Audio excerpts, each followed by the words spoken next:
नमस्कार दोस्तों, कैसे हैं आप लोग। बात करेंगे हम सुज़लॉन एनर्जी की। देखिए, सुज़लॉन एनर्जी में आज फिर जो है अपर सर्किट लगती हुई नज़र आ रही है।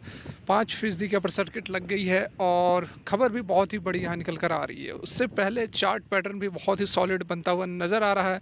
सारा कुछ समझेंगे, जानेंगे। ऐसे वीडियो में रिक्वेस्ट रहेगी, वीडियो अच्छी लगे लाइक करें, चैनल को सब्सक्राइब कर ले। फर्स्ट टाइम यदि विजिट कर रहे हैं तो जेन्युइन कंटेंट के लिए ज़रूर सब्सक्राइब करें।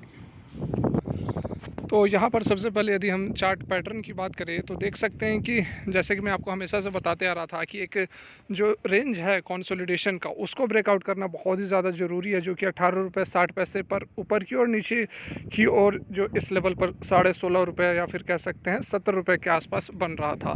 तो आज जो अपर सर्किट लगी है उससे यहाँ पर डेफिनेटली इस कंसोलिडेशन जोन को ब्रेकआउट इसने कर दिया है और आप देख सकते हैं कि जो क्लोजिंग है वह इस रेंज के ऊपर हुई है। लगभग 19 रुपये 50 पैसे पर क्लोजिंग हुई है। 5% की जो है अपर सर्किट लगी हुई है। तो बहुत ही ज़बरदस्त यहाँ पर तेज़ी हमें देखने को मिल रही है। जैसा कि पिछले 3-4 दिनों से ही यह माहौल यहाँ हमें नज़र आ रहा था कि हायर हाइज़ भी बन रहे थे और जो है ग्रीन कैंडल भी यहाँ पर बन रहे थे। तो ये 20 डेज़ के ऊपर भी ऊपर क्लोजिंग भी दे रहा था। तो कुछ ना कुछ यहाँ पर अच्छा ज़रूर लग रहा था कि पॉजिटिव यहाँ पर संकेत मिल रहे हैं। तो अब जो हमारा नेक्स्ट टारगेट रह सकता है, जो पिछला हाइज़ था, लगभग यहाँ पर आप देख सकते हैं कि जो पिछला हाइज़ था अराउंड यहाँ पर 20 रुपये 60-70 पैसे का, वो यहाँ पर अचीव होता हुआ नज़र आ सकता है। ये पहला टारगेट हमारा रहेगा। उसके बाद फर्दर टारगेट्स तो इसके बहुत ऊपर हैं, लेकिन अभी देखना होगा कि ये इस अपने पिछले हाइज़ को ब्रेकआउट कर पाता है या नहीं। 20 रुपये 80 पैसे 85 पैसे के आसपास फ़िलहाल यहाँ पर अपर सर्किट लगी हुई है। 5% की जो है तेज़ी बनी हुई है स्टॉक के अंदर। जो खबर निकल कर आ रही है उसकी यदि हम बात करें तो यहाँ पर आप देख सकते हैं पार्लियामेंट्री पैनल आस्क MNRE, मतलब कि ministry of new and renewable energy to expedite efforts to repower old wind turbines. तो देखिए, ये पार्लियामेंट्री पैनल ने सवाल पूछा है कि जो पुराने जो विंड टर्बाइंस थे उसको फिर से रिन्यू करने की जो पॉलिसीज़ थी उसका क्या हुआ, कहाँ तक यह इम्प्लीमेंट हुआ है। तो इस पर देखिए, इस सवाल का जवाब देते हुए MNRI ने जो बातें बताई है वो यहाँ पर आप देख सकते हैं। Parliamentary standing committee on energy has urged the ministry of MNRE, जिसे हम कहते हैं, उन्होंने अर्ज किया और पूछा कि क्या हुआ approval and implementation of the revised policy on repowering old wind turbines. तो इसके रिपोर्ट पे इवैल्यूएशन करते हुए विंड एनर्जी इन इंडिया उन्होंने जो बातें बताई हैं उसमें क्या कुछ कहा गया है, यहाँ पर आप देख सकते हैं।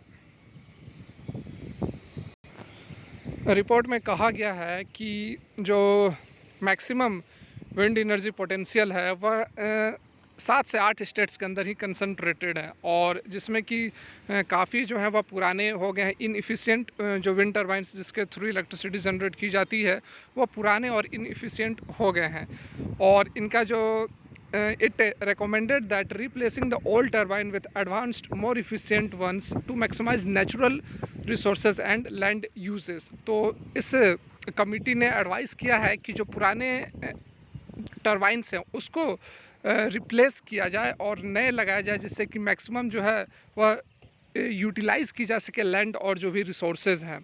तो उस पर national institute of wind energy ने एस्टीमेट देते हुए कहा है कि लगभग 25,406 मेगावाट के जो विंड टर्बाइंस है जिनका की कैपेसिटी 2 मेगावाट से नीचे, उनको रिप्लेस किया जाना है।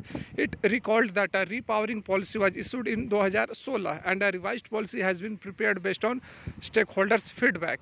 यहाँ पर 2016 में ही ये पॉलिसीज़ इशू किए गए थे, लेकिन अभी तक यह जो है पेंडिंग पड़े हुए हैं। देखिए, the revised policy aims to maximise energy yield per unit area and utilize state of the art onshore wind turbine technologies। The final policy is pending approval। तो अभी तक जो है अप्रूवल नहीं हो पाई है फाइनल जो पॉलिसीज़ है, जिसके कारण कि यहाँ पर थोड़ा सा विलम्ब लग रहा है। जितना जो पोटेंशियल है उस पोटेंशियल पर अपने काम नहीं कर पा रही है, लेकिन बहुत ही जल्द ये जो विंड टर्बाइंस है उसको रिप्लेस किया जाएगा। Ministry also provided insight into the recyclability of wind turbine component वगैरह को भी यहाँ पर रिप्लेस करने की बात की जा रही है।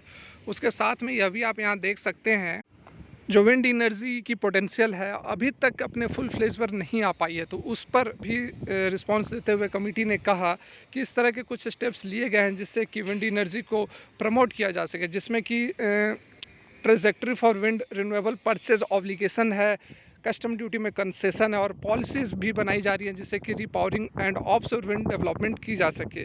About issues related to aggressive bidding and developers backing out of project, तो गवर्नमेंट ने गाइडलाइंस जारी किया है जिसमें कि बताया है कि प्रोविजंस हैं जिसके तहत कि पेनाल्टीज़ और कॉन्सिक्वेंसेज भी लगाए जाएंगे बिडिंग प्रोसेस के लिए। Had been issued in case of default, ठीक है। Provisions including the encashment of performance, bank guarantee and debarring developers for not executing projects on time. तो ये सारी जो पॉलिसीज़ हैं वो लगाई जा रही हैं जिससे कि कम से कम विलम्ब हो सके, समय पर जो भी प्रोजेक्ट्स वह पूरा किया जा सके।